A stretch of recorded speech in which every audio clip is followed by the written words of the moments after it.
So last video I made a comment kind of in passing that symbol is a conduit or a portal opening up between the thought realm and the physical realm.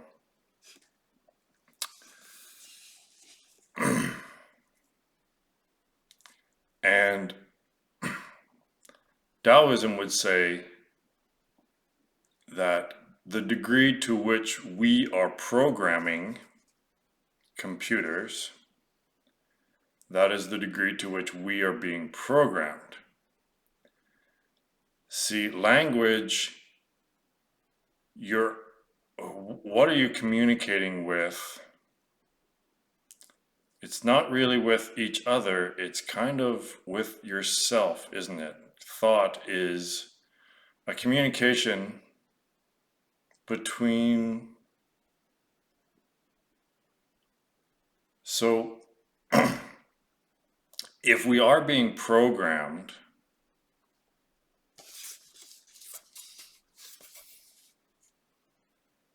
so the point of this is if you focus on a word, you will be unable to not read it. So it's become, symbols have become part of our autonomic reflexes, nervous system, because we don't have the choice, or do we? But most people don't have a choice to think, to have that voice in your head or not have it when you focus on symbols. So when you're driving through a forest and you look out the window, there isn't anything that's making your head, bringing the voice in your head to manifestation, is there? If you look at the forest, or if you look out there, there's nothing saying tree. You look at, quote unquote, a tree, the tree itself is not saying tree, right? There's nothing forcing its way into your consciousness. But if you see a sign on the road that says tree, and you focus on that, you have no choice but to experience the voice in your head saying tree.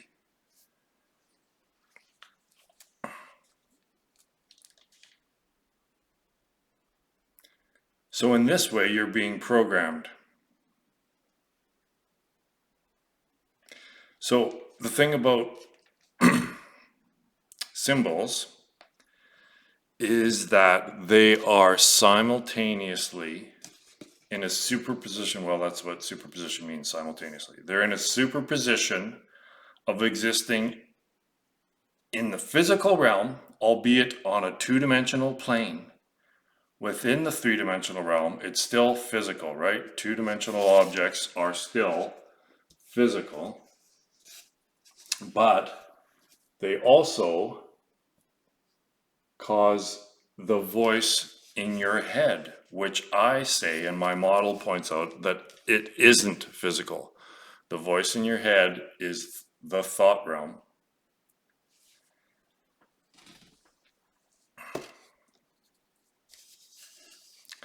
So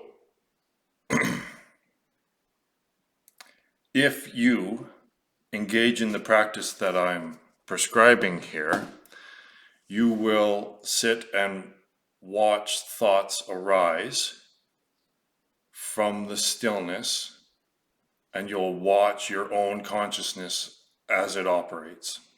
And if you do this, you'll recognize that you have no control over the thoughts that enter your consciousness. You can't choose.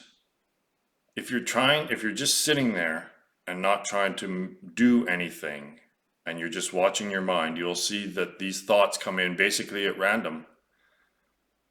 So there's that thing, there's that. that you don't have control over you can't pick the thoughts that enter your mind. They all kind of just arrive out of nothing randomly. So the other thing is that you'll find that you probably won't be able to stop your thoughts for more than a few seconds. So the case so far, the situation is that you have no control over the thoughts that enter your mind, and you have no control over stopping your mind. Okay, don't kill the messenger. If you actually do this and you haven't engaged in decades of meditation practice, this will be the state for you. Okay, so now you also add in the fact that, have you ever said that you weren't going to do something and you actually ended up doing it? But at that time, you were sincere and you said, I'm never going to do this again, and you end up doing it. Or the converse is, you are going to do something and you end up not doing it. But you had full intentions of doing it. That was your will to either do something or not do something. But you will find, upon an objective investigation into this, is that none of that means anything, because if you say you're going to do something and you don't do it, and then you say you're not going to do something and then you do it, well, where is free will in that? So you put the fact that you can't control the thoughts that enter your mind, you can't stop your thoughts, and then it appears as though it's pretty much luck as to whether you fulfill your wills, not doing something or doing something. Where is free will in this? You are being programmed. You're just unconsciously following an algorithm. This is the life of, quote unquote, your name here. So I know this is really different. You probably were not ever taught that thought is perhaps not a good thing. And perhaps it isn't actually truth or relating to the physical realm. Maybe there's a deeper purpose for it.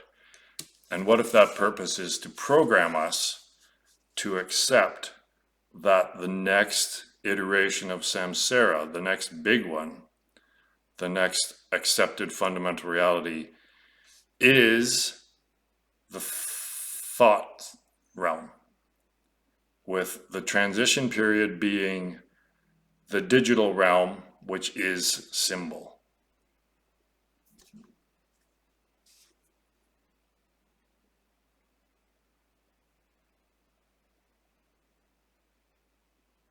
So to deprogram, you need to turn away from symbol, and you need to turn away from thought and everything that thought has created, because the purpose of all of that is to just, Maya is just getting you ready to enter the next huge cycle of samsara. Hi, Callie.